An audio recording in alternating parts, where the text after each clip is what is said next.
Maladjusted Misfits. Yeah, hi, this is Caitlin. I just wanted to tell you that Adam and Joe are the Maladjusted Misfits, and this is the one where they talk about friends. Okay, well, I gotta go, so see you later. Bye!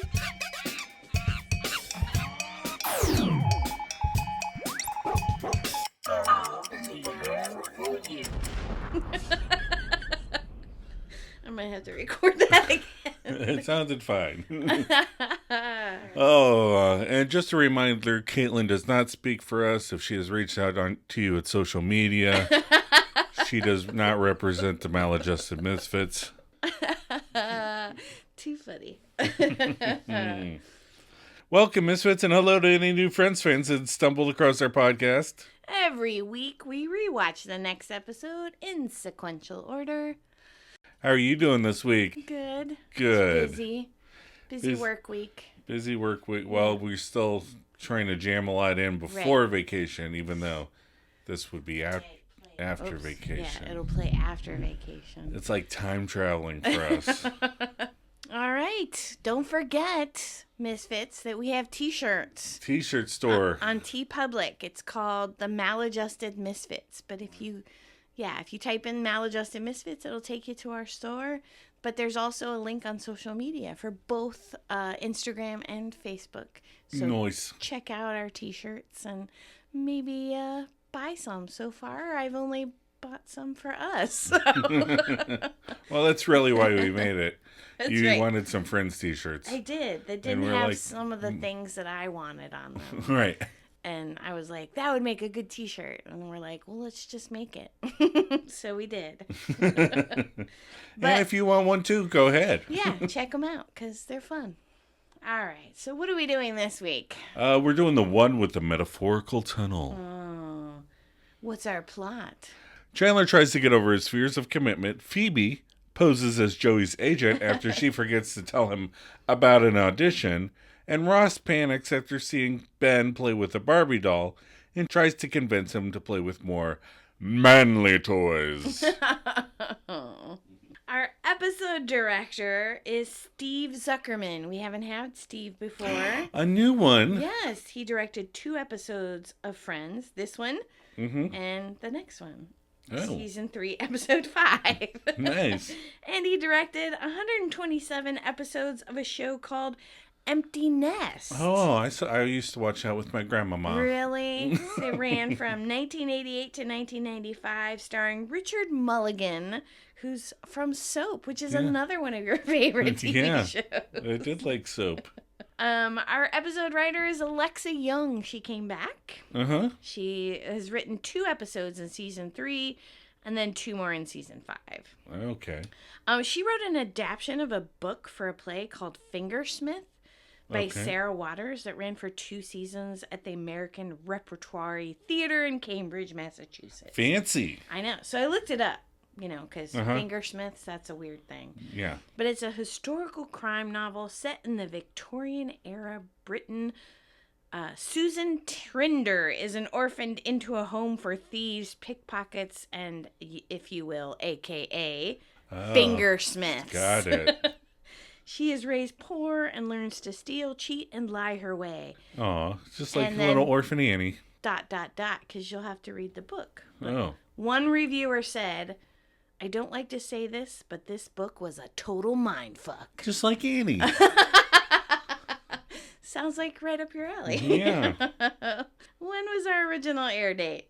October 10th, 1996. Ooh. That week, debuting at number 3 at the box office was The Long Kiss Goodnight. Oh, I like that movie. Another Shane Black script starring Sam Jackson and Gina Davis as Charlie Baltimore. Good movie. I liked it. Probably not one of the best, but I really like it. Yeah, it's It's okay. like that. It's enjoyable. Yeah.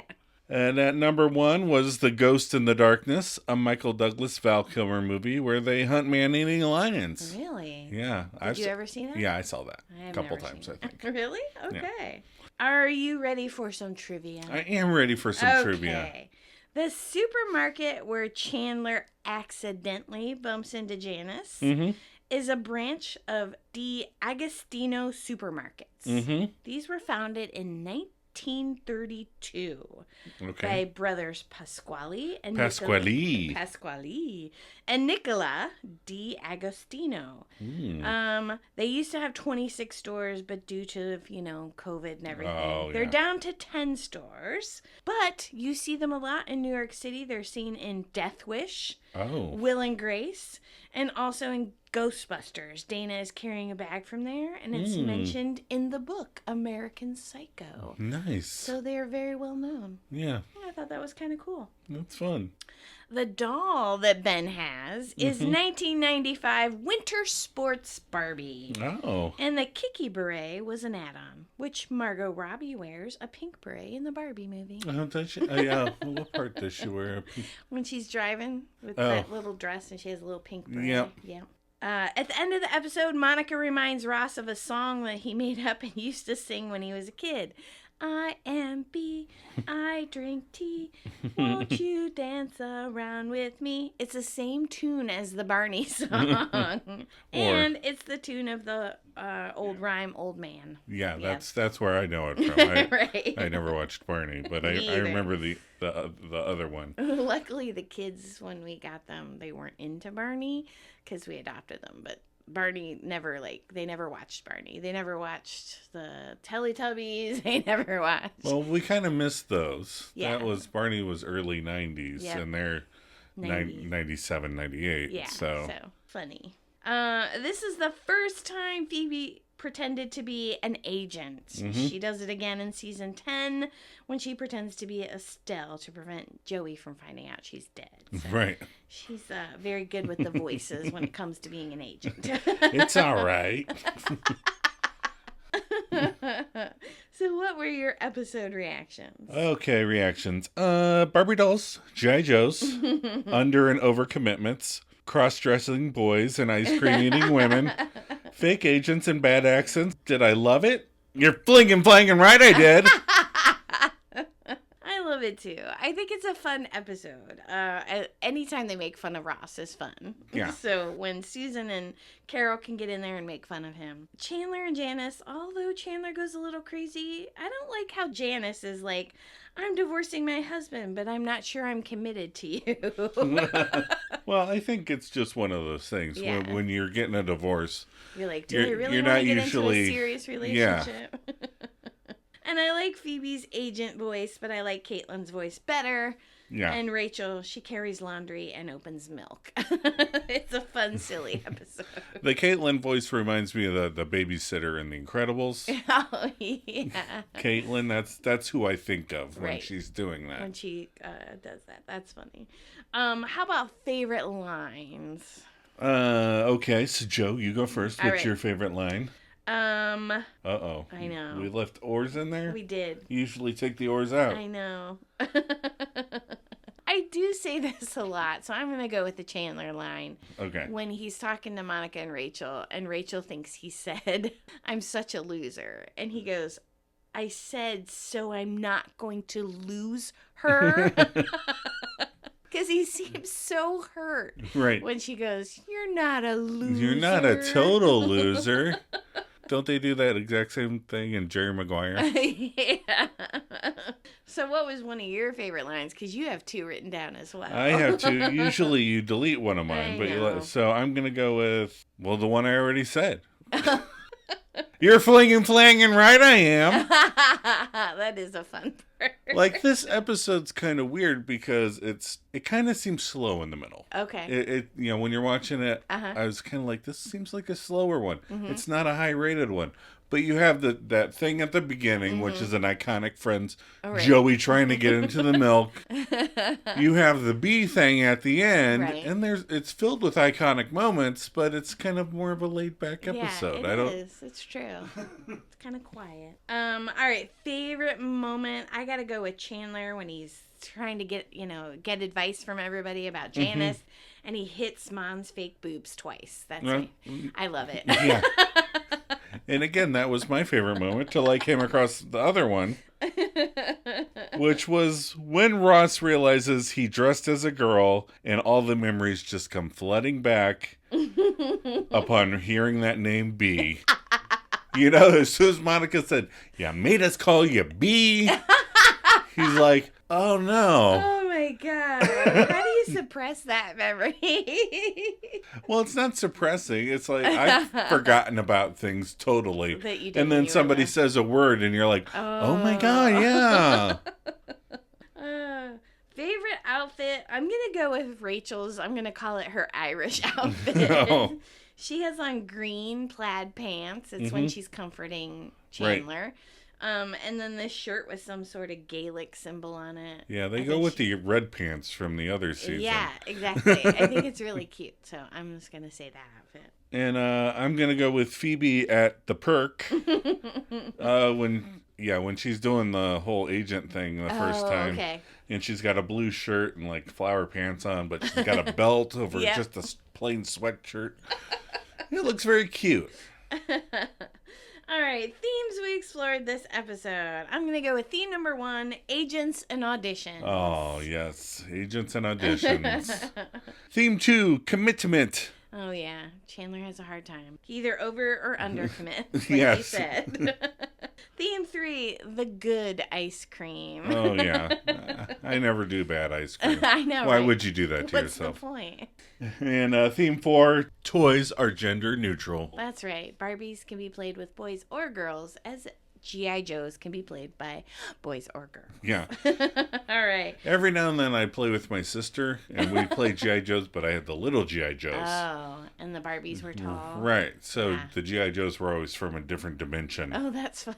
trying to come in and play with the Barbies. The multiverse? Yeah. That's how I played when I was little. All right, we're going to take a quick break before we break down the episode. We'll be right back.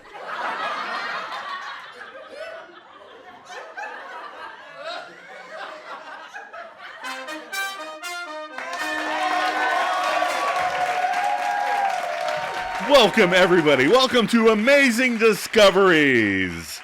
Folks, has this ever happened to you? You go to the refrigerator to get a nice glass of milk, but the darn cartons are so flinging hard to open. Oh, you said it, Mike. Oh, there's got to be a better way. And there is, Kevin. What if I told you that there's a revolutionary new product that guarantees you'll never have to open milk cartons again? The Milkmaster 2000. This is his first time. He's never used this product before. You're going to see how easy this is to do. Go ahead. This works on any carton. Wow, it is easy. Now I can have milk every day. Amazing.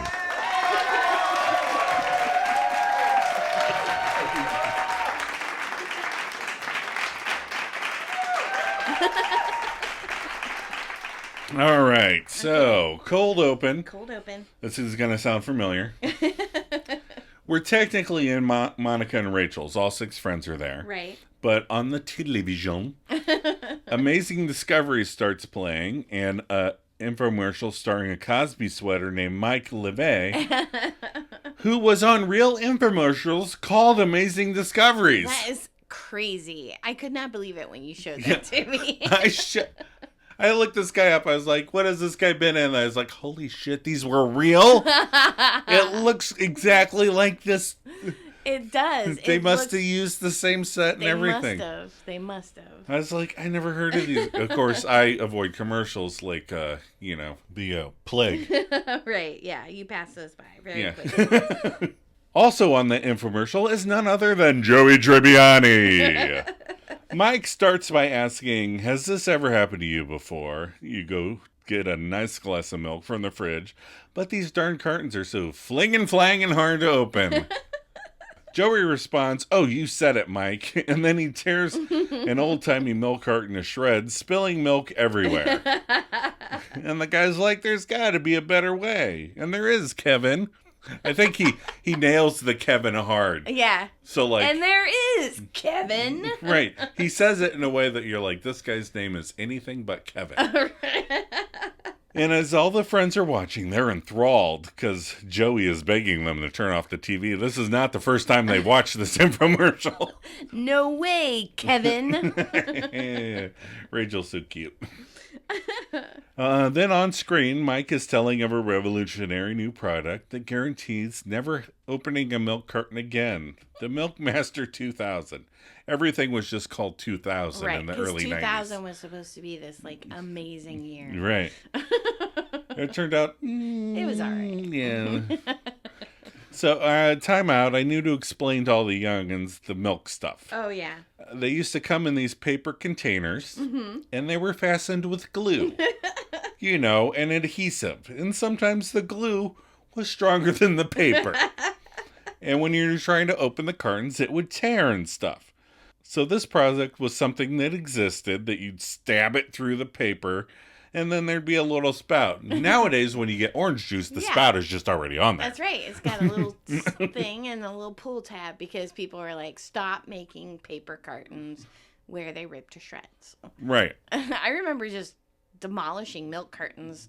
Like when you're in school, you got a little carton of milk, like a little pint of milk. Right. You would just demolish them because they were so hard to Right, because sometimes the guy at the plant would be like, let's put a lot of glue on this one. They're going to schools. With Kevin, now they can have milk every day. Aww.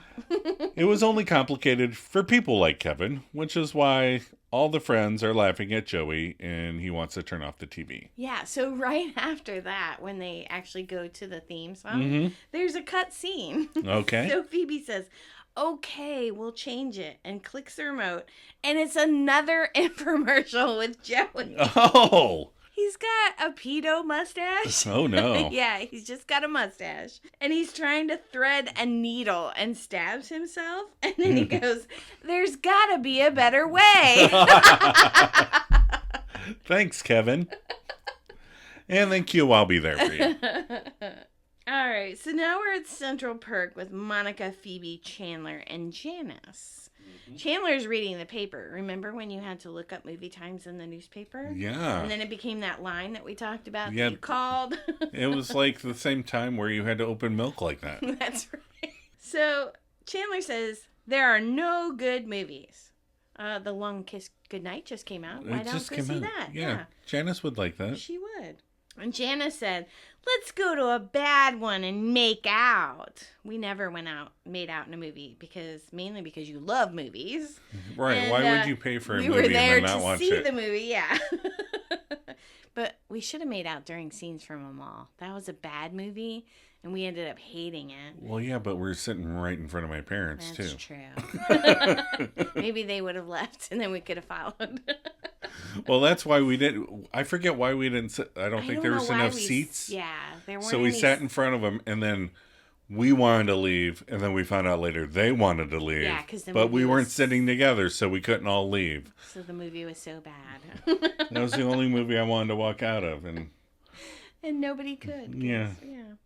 All right, so Chan and Janice start kissing, and they lean into Monica, who gets kind of pissy, and says, you want a bunny bump up against my back? So I always thought she said buddy bump. Buddy bump? Buddy bump. Right. And the captions were wrong, so I looked it up. Okay.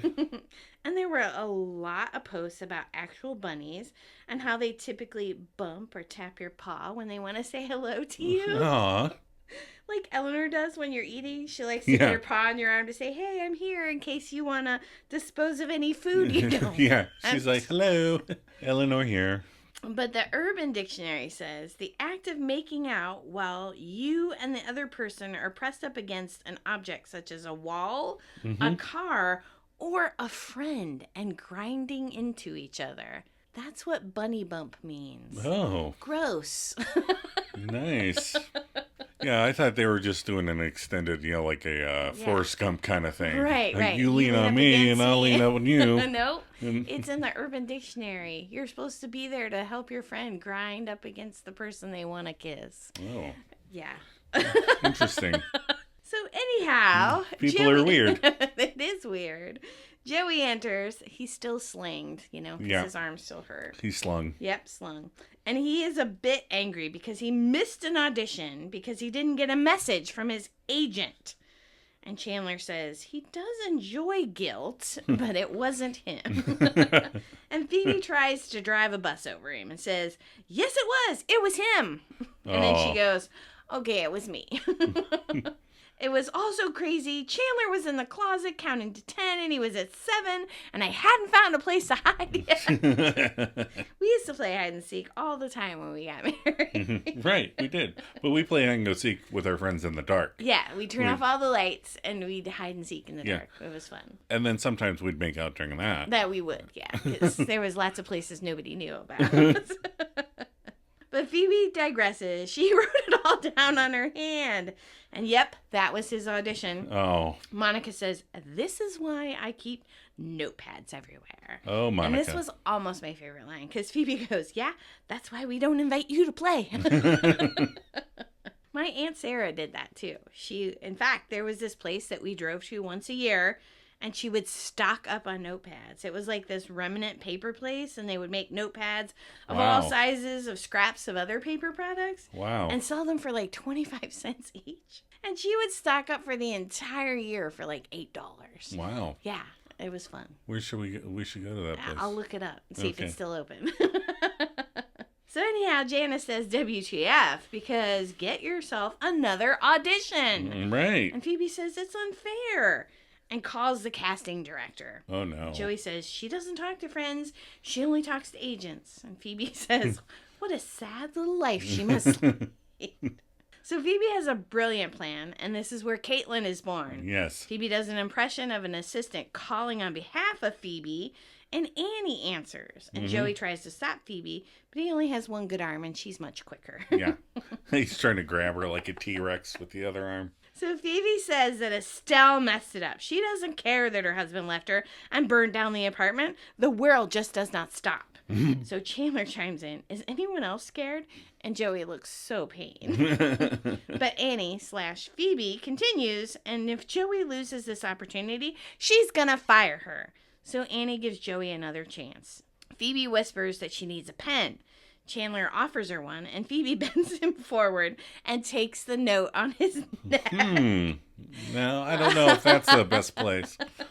He had a newspaper. But Chandler is shouting, get the woman a pad, a pad, a pad. And Monica, looking very vindicated, says, oh, now you want a pad. Now you want a pad. All right, so then we're at Monica and Rachel's, and it's just Ross. Yeah. And it starts off with a cut scene on the DVD. Rachel comes out of the bathroom with a laundry basket full of towels and looks out the balcony window and says, huh, that's funny. Ugly naked guy is still naked, but his dog is wearing a sweater. Huh. Fun. I missed that. That was funny. All right, so like I said, we're at Monica and Rachel's at the corner of Bedford and Grove. And my two favorite lesbians are entering the apartment. Aw. I don't know if they're my favorite lesbians, so two lesbians enter. No, that sounds mean. Two of my favorite lesbians enter with Ben, who I don't care for. I love Susan's shirt with the girls on it. Yeah. Both Well, Monica and yeah. Rachel wear a sweatshirt later in the season, and I have one with it on. Yeah. When Susan, I was like, did she steal Monica's sweater? Why do they all have these? Ross is happy to see his boy with his new Barbie. And the two cuties explain that Ben picked it out himself, and now he carries it everywhere, like a security blanket with ski boots and a kicky beret. And Ross says that it's cute, but questions why Ben has it again, saying it 3 times. Why does he have it? Susan says, so he has a doll, so what? Unless Ross is worried he's going to grow up to be in show business. And Carol thinks it may have something to do with the two women raising Ben. And then Ross realizes he's getting, he's on dangerous ground. He's picking up on the body language and the verbal cues, and he decides against the argument, which is strange for Ross. Right. And he concedes that if they're fine with it, then so is he. Smash cut to later. Carol and Susan have gone, but Ross is nagging Ben to give him the Barbie. Aww. I know it reminds you of both your moms, but give it to me. Aww. Joey is now enjoying the chair essence as Ross tries to lure Barbie away from Ben via monster truck. Ben is slightly drugged. Ben looks slightly drugged. Right. As he holds his Barbie, and Ross tries a Dino-Soldier.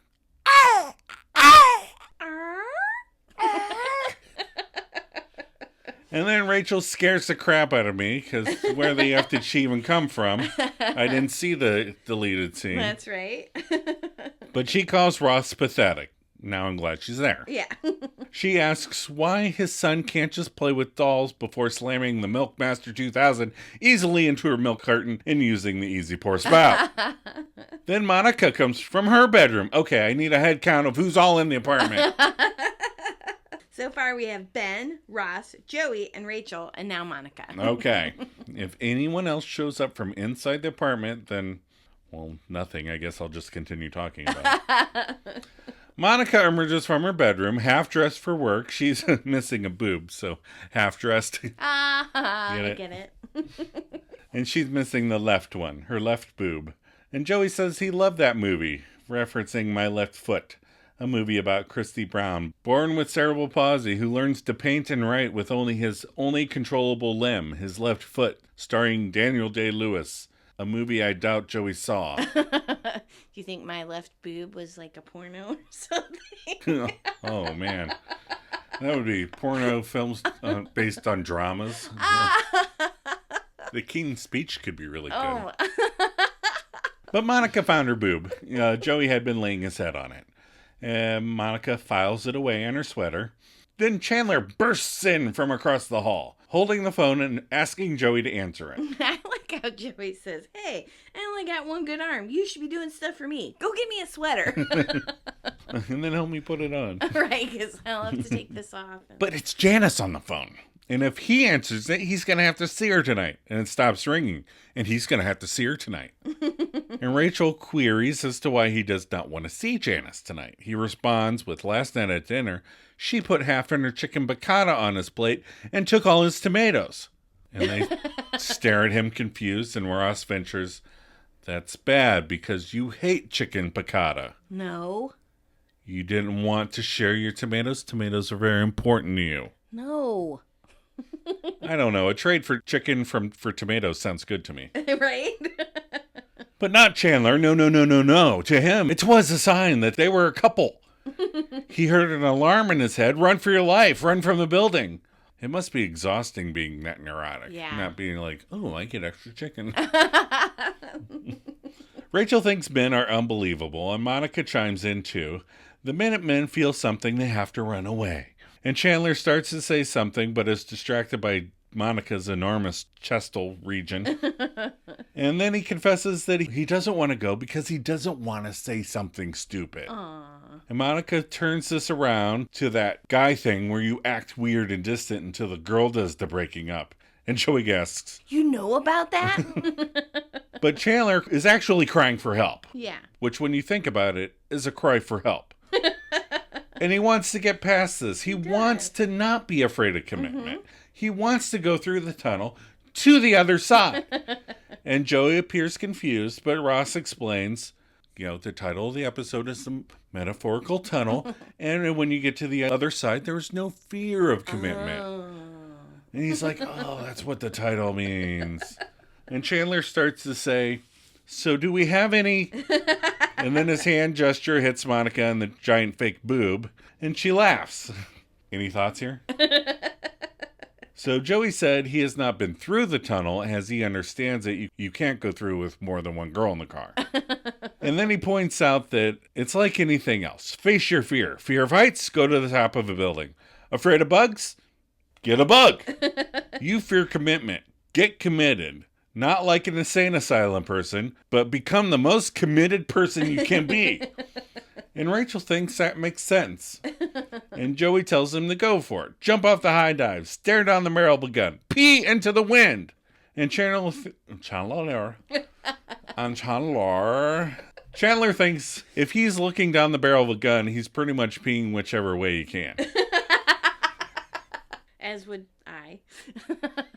I've stared down the barrel of a gun. It's not that bad. Oh. So now we're at Central Perk with Rachel, Phoebe, and Joey. Phoebe is about to play something, and the beeper beeps, and she looks so confused until Rachel hands her beeper, and she's excited because it must be from this morning's audition. Audition! She asks to use the phone, and Rach says, sure, that's what it's there for. Emergencies and pretend agents.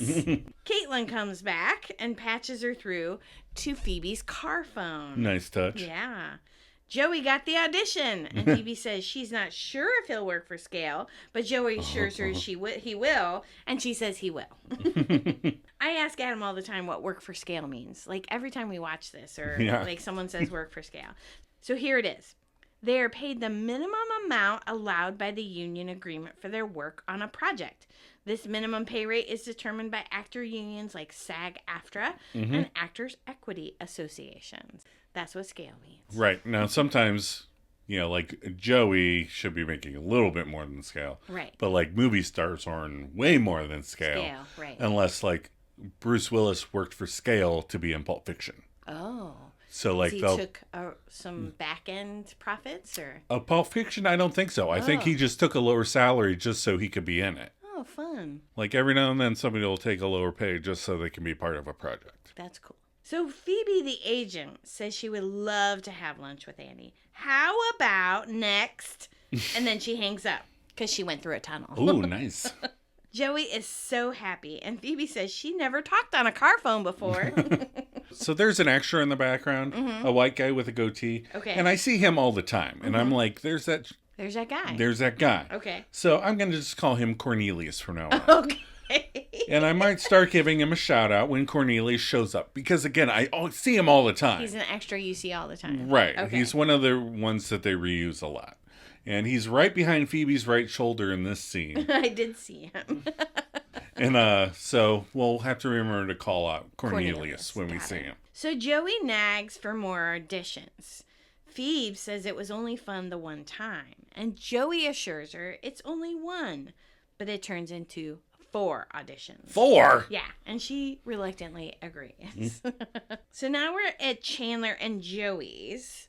Chandler and Janice are there. And we open on Janice and Chandler having a fancy foosball dinner. Oh, yes. Who do you think cooked? Do you think he cooked, or do you think Monica helped? Oh, yeah, I don't know. 'Cause He always talks about how he can't cook. Right, and he laughs really hard when they talk about cooking. Right. Maybe he ordered something and just put it out. So, and I didn't get to point this out to you before we recorded, but after we record, I want you to go back and watch this, because it looks like a piece of chicken is laying on the tablecloth. Like it fell off their plate, and no one noticed. It's just a piece of chicken. But it could be bread. So I want you to look at it. Oh, okay. I'm going to have to make a chicken or bread decision later. That's right. Either way, I'm going to eat it. Hello, it's Editing Adam, and my judgment is that it is a piece of chicken, and I think it's a half a piece of chicken, and I think Janice tried to give Chandler half of her chicken again for some reason. So Janice asked why he wanted to eat in, and he said to give her this. And he hands her a brightly and professionally wrapped present. That's very professionally wrapped. Yes. And Janice says, he's a puppy. Aw. And opens it to find contact paper. And Janice says, you never know what to say when someone you're sleeping with gives you contact paper. That is true. And that's the line that bothers me, because, Chandler thought of her as his girlfriend, and he wanted to commit, and she refers to him as someone she's sleeping with. Oh, you're getting touchy with Well, yeah, Janice. because she is Right. on the chat with him about leaving her husband, and Right. then she turns. He wants to commit, and she's like, "You never know what a guy that you're sleeping with." Right. Well, it's all part of the commitment from after the divorce. Right. Yeah, it's all part of her for this episode. Okay. She's tentative. So they're making her tentative this episode. Got it. Anywho, Chandler tells her the contact paper is to go in her drawer from his dresser. Aw. And Chandler says she's his girlfriend, and that's what girlfriends should get. And he kisses her. I would have just wrapped the whole drawer. I think the contact paper thing is a little weird. It You is could have weird. just Yeah. gave her the drawer. It's funny, though. So Janice has to buy a vowel because, oh my God. Oh, Janice. So buying a vowel is from that TV show, a game show called Wheel of Fortune. It's an American game show. It's like a cross between a crossword puzzle and Hangman. Right. You get to consonants for free, but you have to buy vowels with money. You've won spinning the wheel to help you solve the puzzle. And yeah, so just in case we have listeners who don't know what Wheel of Fortune is. Right. So Janice says she never expected Chandler Bing to buy her a drawer. Oh, no. And this is where Chandler starts to derail. Mm-hmm. He tells her that they should take a trip because that is what couples do. And better yet, he should meet her parents. And they should take a trip with her parents. No. Yeah, it's too much too fast. Janet, I don't think you've even taken a trip with my parents. Well, your parents would have to take a trip in order for me to do that. They'd have to leave the house. So Janice machine gun laughs and says, we don't need to take a trip because you're tripping me out right now. And she asks if he's okay. And he says he's feared this place his whole life. And now he could probably say, let's move in together. And I'd be okay with that. It's strange that when you get too committed, you start to seem like you need to be committed. Right? So Janice says, you want us to move in together? Chan says, yeah. It doesn't scare him. But it does scare Janice. Uh-oh. She's not even divorced yet. And he's talking about moving in together. It was just a pasta dinner, and she wasn't even that hungry. I do like that. I came over for dinner, but I really wasn't hungry. So Janice says she has to go, and Chandler goes for gold. He shouts that he said too much. I'm hopeless and awkward and desperate for love. And Janice still leaves. Aww. Chandler dives for the phone and leaves a message for Janice, apologizing in advance for chasing her down the street. Yikes. And that's going to be used as evidence in this. In the stalking case. Yeah. All right, so now we're at Monica and Rachel's. Monica, Rachel, and Chandler. Rachel is handing Chandler some ice cream and saying it'll help. Aww. Again, they're both kind of hovering him, and he gets to enjoy the chair essence. And he explains that when he caught Janice, she said that the relationship was moving too fast and they needed to slow down. And then the women folks shake their heads. That's never good. Then he got all needy and clingy like Adam. No, you're not clingy. But there is a cut scene where Monica says, you didn't beg, did you? And Chandler says, I said please. And Mon clarifies, was the please with one E in the middle or lots of E's? And Chandler goes, oh, dear God, I begged. Oh, so then at this point, Rachel looks for a sliver of hope, asking how he left it. She said she'd call him. Oh. Monica welcomes Chandler to their side of the tunnel, and Chandler notes that this ice cream tastes like crap. And Rachel tells him that it's the low-cal, non-dairy soy milk junk. She needs that for the seesaw toxic relationship with Ross. They save the good stuff for terminal cases. Monica says that when you get screwed over a lot, you gotta switch to the low fat. So you don't think I'm terminal? Monica says no. You just need damage control. So, should I call her, he asks. No. And he hesitates. No! This is a critical time. If he's going to reach for that phone, he should go shoe shopping or take a bubble bath. You have to act aloof. She has to know that he is not needy. So, their advice is to accidentally run into her on purpose and then act aloof. Then he asks, so I'm not going to lose her? And that's where Rachel goes, used to dealing with Ross. She says, honey, you're not a total loser. And Chandler reiterates, I said, I'm not going to lose her? Oh. I do like that part. So we're still at Monica and Rachel's. It's only later. It's Ross and Ben. Ben is playing Barbies, but Ross pushes the old size Barbie doll size G.I. Joe. And he's got it in front of him and he goes, drop the Barbie, drop the Barbie. Rachel comes from the bedroom again holding laundry. It must be her weekend thing. She's doing her laundry. And scoffing at Ross. G.I. Joe, asking if he's really gonna fall for that. So Joey walks in super excited. G.I. Joe, can I play? And Ross says, look, Ben, it's a toy that protects U.S. oil interests overseas. Go, Joe! Knowing is half the battle. So I looked up why we say knowing is half the battle, because I didn't watch a lot of G.I. Joe, but I know that saying. Well, I just added that. That wasn't in the scene. I know. Okay. But I looked it up. So this was added to every G.I. Joe cartoon. I know. PSA was given with the context of kids doing something dangerous that they did unintentionally, like running into traffic. Right. So each cartoon would end with G.I. Joe saying, "Now you know, and knowing is half the battle." Yes. And then, while I was looking it up, I read a collegiate article called The G.I. Joe Fallacy. So I'm not going to tell you about it, but people could look that up on their own. It was a good article. Oh. You're just going to tease and leave it there. Yeah, I want people to investigate themselves. So. There's no guy named G.I. Joe. Oh, so G.I. Joe is the name of the cartoon. There is no guy named G.I. Joe? Right. G.I. Joe is like the organization. Oh. Like there's nobody named FBI. I never even knew that. Yeah.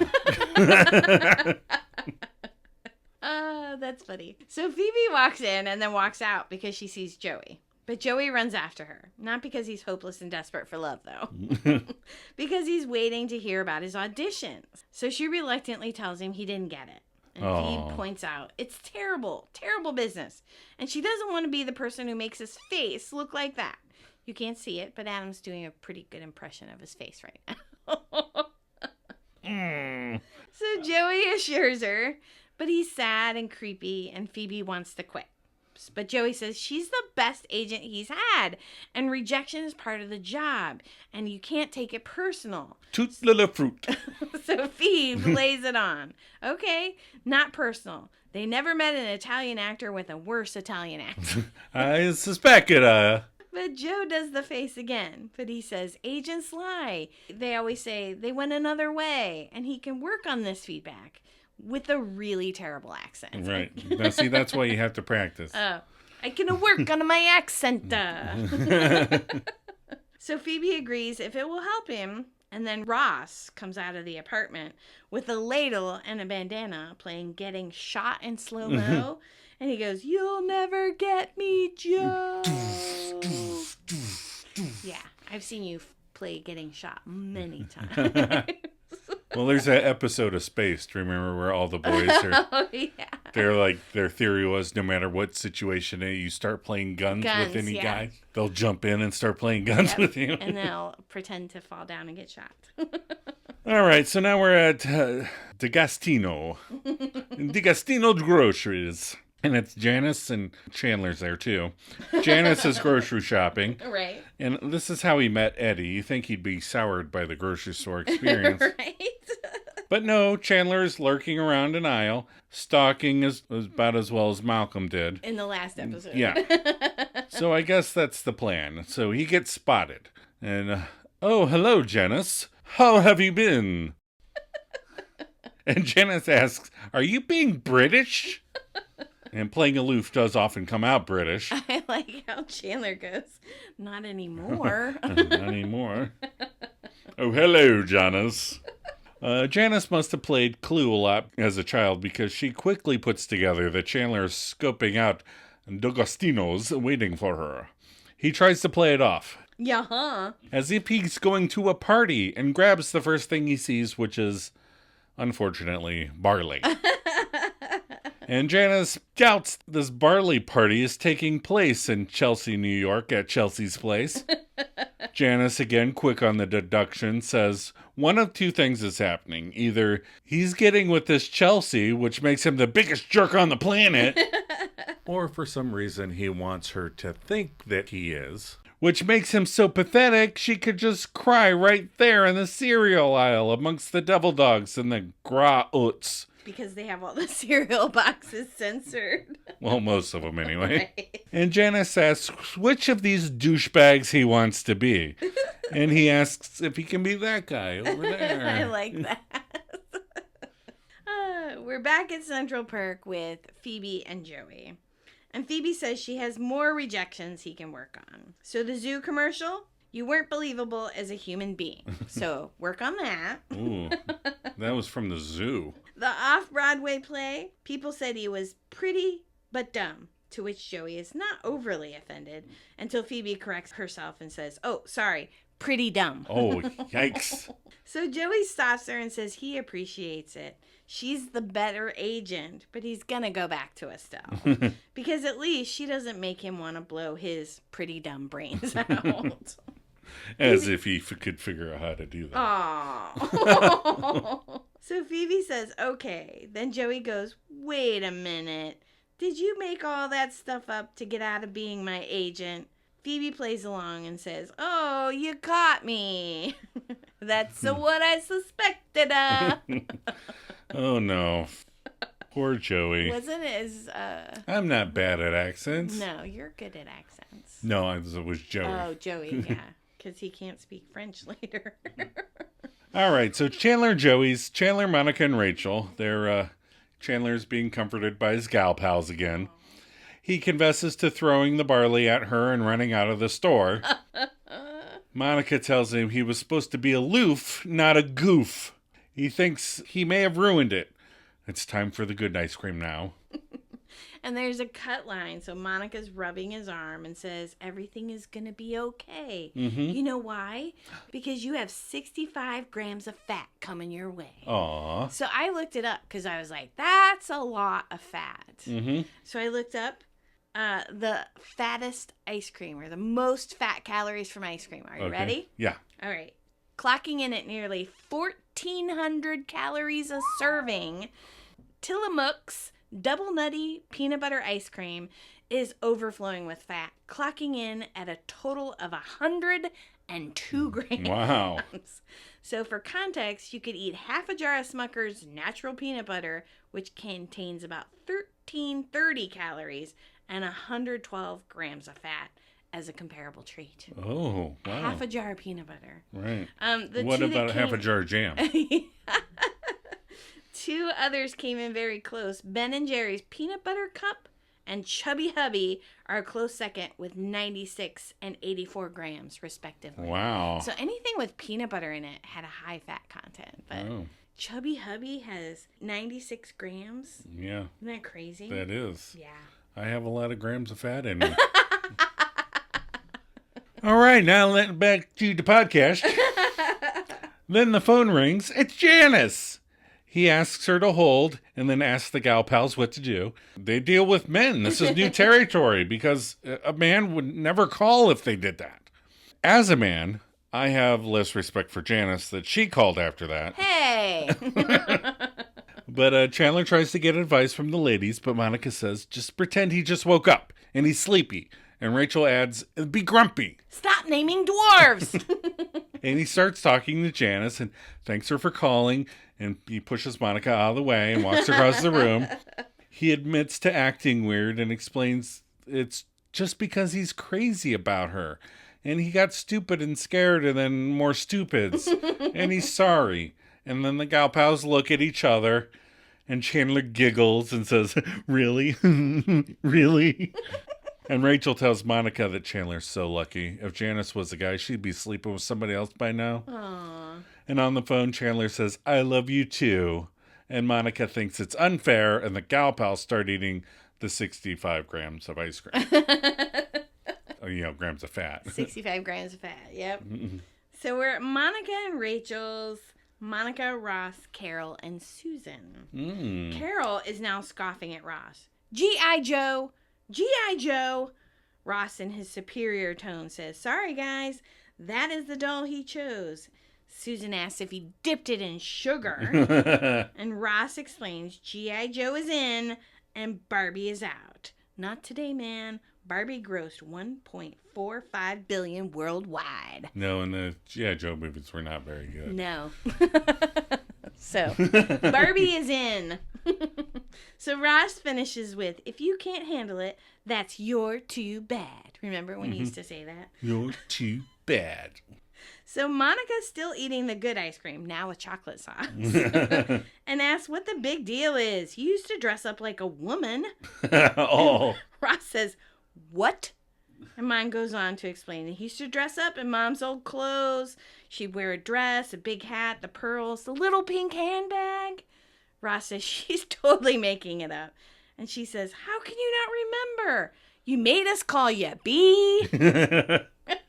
Oh, that was almost my favorite Yeah. line. You made us call you B. That was amazing. Because, again, her delivery and his look of, oh my God. Yeah. That's true. So recognition flashes across Ross's face and he goes, Oh, God. And Susan says, I've literally never been this happy. And Monica says, wasn't there a song? And Carol says, oh, please, let there be a song. And Monica starts singing, I am B, I drink tea. Ross says, that's enough, and heads to the bathroom, closing the door. Monica's stuck. Won't you? Won't you? And Ross opens the door and says, won't you dance around with me? Goes back in, and the ladies have a good laugh. Oh my gosh. He's like, the Barbie doll's fine now. It's amazing. I love it. And then we're at the Stinger, the old Geller house. B is there. Little Ross in his girly clothes is B. And to think his dad gave him a hard time about tank tops. Aww. I am B, I drink tea. Won't you dance around with... Aww. And then he spills tea on his dress and runs off crying. And a tiny Monica comes out and starts cleaning up the mess. And that's the end of the episode. Cut and print. That's so famous. I love it. All right, we're going to take another quick break. We'll be right back.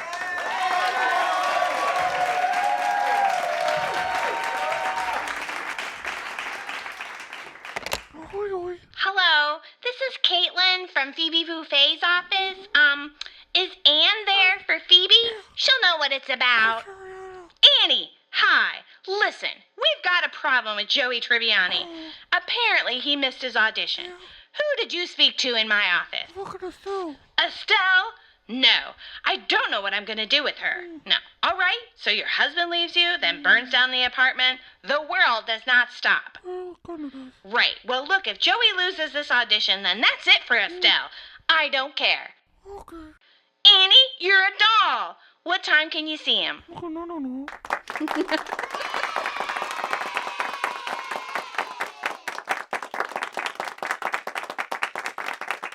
All right, we're back. We're back. Joe, what did you learn from this episode? So, I thought it was interesting that a product featured in this infomercial is now commonly found pre-installed on many cartons of juice and milk sold in the U.S. now.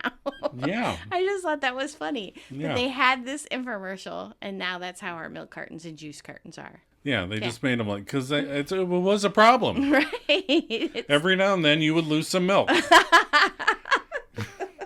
What did you learn? I learned that Joey has a terrible Italian accent. That Janice is a woman. Oh, okay. Ice cream is good. Yes. And Ross is a closet crossdresser.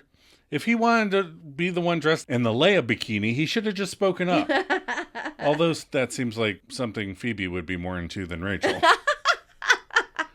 What are your final thoughts? You get a lot of intertwining stories here. It's fun. The only weird thing to me is that with all the relationship moaning, Monica never mentioned Richard. Yeah. I think that's why she ended up eating the bowl of ice cream. instead of talking about Yeah. it. Yeah. So I like this episode. It doesn't have huge plot twists, but it's just fun. The Ross G.I. Joe thing bothers me, but he gets it in the end. Right. I think it's supposed to be annoying. What's our sweater vest tracker? Well, prayer count was 1. Yeah. Episode total 0. So on episode 4, we're still at 1. Still at 1. All right. That's okay. It's still early. We got 20-some to go. Yeah. What was our rating for this week's episode? 7.8 out of 10 stars with 5,200 raters rating. Okay. So I went through a bunch of reviews and I found one that was 10 out of 10. Oh, no. Even though it wasn't in line with what the average was, this one was pretty funny. Okay. So it's called The One Where Phoebe Pretends to Be Joey's Agent. It's by Taylor Kingston 26 from February of 2015. It says, I love this episode. I think it's so funny and I enjoy it so much. Aw. I have watched it many, many, many times. And every time I laugh exactly the way I did the first time I watched it. Wow, how would I even know that? In this episode, Chandler makes a mistake with his girlfriend Janice. He doesn't want to see her because he's afraid of commitment he knows she wants. So then he does the opposite of what he should do. Instead of saying to her that he likes her where things are and he's not ready to move any faster, he practically stalks her, says that he's then ready, and then pushes her too far. She says she'll call him, but will she? Meanwhile, Phoebe forgot to give Joey an important message about his audition. She calls whoever called her in the first place and tries to convince her to give Joey another audition. She's successful posing as Joey's agent. But then Joey keeps asking for help, and she gives him bad feedback. Things that people actually said, because his last agent sugarcoated everything. In the end, she doesn't want to do the job anymore, so she reads a list of things that's wrong. And then he thought she was just trying to get out of it, which in fact she was, but they were real things. Sorry if that's complicated. Well, you made it more complicated than it needed to be, Taylor Kingston. Overall, I give this episode a 10 out of 10. I loved reading that, and I had to include it because of that last line. Yeah. Sorry if I made it complicated. I like how she ends the Chandler section with, will Janice call him or won't she? It's like, Meanwhile, she does call him in the episode. she looked at her review and was like, wow, this is going on for quite a bit. Yeah. I should probably wrap it up. Wow. So what are we doing next week? Next week is the one with Frank Jr. Oh, I love Frank Jr. Phoebe has trouble bonding with an hysterical Giovanni Ribisi. Joey shows off his Italian craftsmanship while building a new entertainment center. And Ross has trouble deciding which 5 celebrities deserve to have sex with him. Are you ready for some Maladjusted content? I am ready. Yay! So, what did we watch this week? What did we watch? Well, we watched The Dark Knight Rises to finish off that trilogy. Yep. That was good. Yeah. I hadn't seen that one in a while. No, well, we hadn't seen any of those in a while. Yeah. Yeah, I like Bane. A lot of people don't like Bane as much, but You say one of his lines all the time. Do you feel in charge? do you feel in charge? He lightly rests his Yeah. the back of his hand Yeah, he on just his shoulder. puts Not his hand on that guy's shoulder. And just says, do you feel in charge? Just so creepy, and that guy is like, nope, I definitely don't. I did until just now. And then we watched, what did we watch last night? We watched something last night. A Quiet Place 2. Yes, because today we watched A Quiet Place Day 1. They won the newer one. So we hadn't seen A Quiet Place 2 in a while. So we wanted to, gosh, that is nerve-wracking. Yeah. Your nerves were going pretty good. She almost knocked my coffee out of my hand, grabbing me. I was like, easy. I was like, something's coming. I don't know what it is, but it's coming. There's a beverage here. All right. Well, But you enjoyed both of those. I do like A Quiet Place. I think they're both very good. All three of them, I thought they were good. Yeah. So, but I was worried at A Quiet Place too because the mother and the daughter are separated. Right. And so they haven't wrapped that up. So. Right. And you looked today and said there's nothing on There's anyone's... no Quiet Place 3 on the horizon. So I don't know if they'll ever get back together. But see, this is where my mind fills in the gaps. And then later, 10 years from now, when they have a sequel, I'm like, that's not the way I had it in my head at all. You know, as a guy who thinks about stories and stuff all the time, Right. I just will, okay, this is what happened. And I'm like, oh, that's not the way I thought of it inside my mind. You should write it and send it. See if they take it up on it. I'm supposed to be writing too many other things. Oh, yeah. And we're recording 3 episodes ahead on Right. our podcast, and you're editing them. Yeah. I'm sorry. I won't keep any more on I'm your not going plate. to do Quiet Place 3. All right. Well, I better get packing. I have some laundry to do, Yep. and we got our suitcases. We got to start putting Right. stuff in them. Technically, we'll be back right now when this Yes. one launches, Yes. but we recorded it before we left. Right, so that we could be relaxed and Yeah. not hungover from, sleep deprivation Right. of the overnight flight. Yeah. All right, so we're glad you tuned in. If you would like your thoughts or reactions regarding future episodes to be shared with the rest of the class, or you just want to reach out and say hey, We'd like to hear from more of you misfits out there. that's right. Email us at themaladjustedmisfits@gmail.com. Rate us and leave us some positive comments. And if you have a negative comment, try to leave them in a positive way. Yeah. Check us out on Facebook and Instagram. You can follow the link in the show notes. The pages are called The One Where We Talk About Friends. Joe, you ready for a cup of coffee before you pack? Always.